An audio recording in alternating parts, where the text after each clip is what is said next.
A good Erev Shabbos, everyone. Erev Shabbos, Parshas Vayishlach. The fateful meeting between the two brothers that were separated through the events. Eisav, filled with anger, coming now to reconnect and reunite with his brother Yaakov, who had spent many years away from home, exiled. And now the two are going to reunite.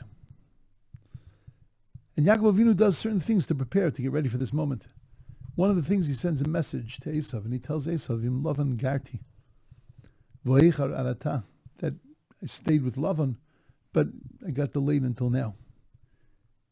And our commentaries say that the word garti, if you anagram it and jumble the letters, it's Taryag, 613. That what he was saying to him is that I lived with Lavan, but I kept 613 commandments. V'lo lamadati mimasav haroim, and I didn't learn from his bad ways. And therefore I'm untouchable. Don't think that you can come after me. I've got the Rebbeinu Shalom on my side. There are many other explanations of exactly what he was trying to say, why he would tell him that he had learned Torah, why 613 would be a significant thing to tell his brother Eisav. In Lavan garti, with Lavan I kept 613 commandments. But one of our commentaries says something very beautiful. That what Yaakov was saying to him was really a lament. And it was just a general lament in his lifetime. In Lavan garti, I lived with Lavan. And Taryag Mr. Shemati, garti, I kept Taryag, I kept 613 commandments. But unfortunately, Lola Manati Masav Haroim, I'm not sure that I learned the lessons that I was supposed to learn from him.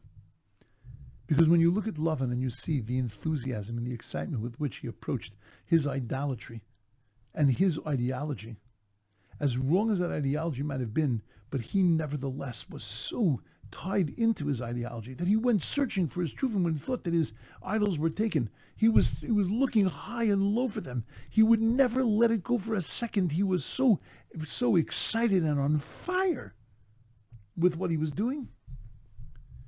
Yaakov looked at that and said, I could have grabbed some of that and I could have applied that to myself. Because Yaakov Avinu understood a very important principle.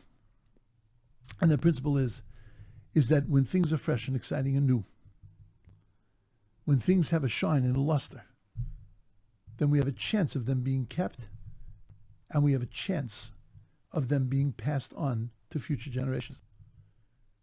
And Yaakov Avinu was expressing his own fears that if he didn't put enough enthusiasm and enough of himself and enough of his excitement and enough of his life and his energy into what he did, then he would never see nachas. He would never see that expressed in his children. But not only did Yaakov know this, but Sarah Shel Eisav knew this also. That night, Yaakov Avinu was alone. He's walking to go back and to get pachim kitanim, to go get these little things that he left on the other side. And he gets mugged by an angel. Vayovek Ishimo, and he fights with him the entire night. The word Vayovek, which is used to express the fight, raises the eyebrows of our rabbis, because that's not the normal word for fighting. Avak is dust. Vayovek Ishimo. The man fought with him. They rolled around in the dust. Why would that be used? Why would that be the word that's used to describe the fight that was going on? One of the explanations the rabbis give is because the dust rises to the heavens, and this story was a story. This event wasn't an event that just stood here on earth, but it was something that rose to the heavens. It was something that was really portentous of what was going to be our battle throughout our entire existence as a Jewish people. But I think that in the word Vayovek lies a beautiful message. Sarah Shel Eisav understood you can't take the Torah away from Yaakov. There's no way to destroy Yaakov. There's no way to knock him off, to get him to say, you know what, I'm done with Torah mitzvahs, to steal it from him, to convince him that he should be doing something else. Then how do you get him away from it? How do you knock Yaakov off his perch? Sarah Shalesov's entire existence was there. His raison d'etre was in order to be able to trip up Yaakov Avinu and to be able to get him off where he was, to get him off of his high place. How do you do that? If he's so connected and he's so tied into it, take away his joy, take away his enjoyment, take away his enthusiasm, put dust over every single thing he does. Because when things are old and dusty, they lose their attraction and they lose their power. When it's just same old, same old, same old, without any fire coming from within, without any enthusiasm, any energy, any zurizus coming from the inside of a person, when it's all about chiyuvim, it's all about obligations, it's all about things that we have to do, as opposed to things that we love doing, that's the way to destroy it by Yaakov. You don't have to take it away. Just cover it with a layer of dust. Vayiyave kishimo. That's what Yaakov Avinu was worried about when he left Lavan's house. Was I able to fill my life with enough fire and enthusiasm learned from Lavan to his nonsense, but to learn that enthusiasm and to put that into myself? Do I have that kind of enthusiasm? And that was his Achilles heel. That's what the Sarah Shalesov knew. That if I go after that if I go after his enthusiasm, if I put dust on everything, if I make everything old and dreary, then I have nothing to worry about. I don't have to push him hard. I don't have to send these incredible events to try to knock him off. Just put a little dust and you have nothing to worry about. I think it's an unbelievable message and a reminder that if we want to keep it fresh, we want to keep it real, we want to keep it going, we want our kids to look at this and say, holy cow, this is awesome, then we have to live that way. There has to be that fire. And sometimes you got to look out at the world and you got to look at the way the world is fired up about what it does. And we got to take some of that fire and we got to apply that to our own Yiddishkeit, to our own Torah and Mitzvos. You know, I always say this, I think I say this every year, but look at Thanksgiving. How people prepare, how people put, it's like Yarek Val Yaver, you can't miss a Thanksgiving dinner.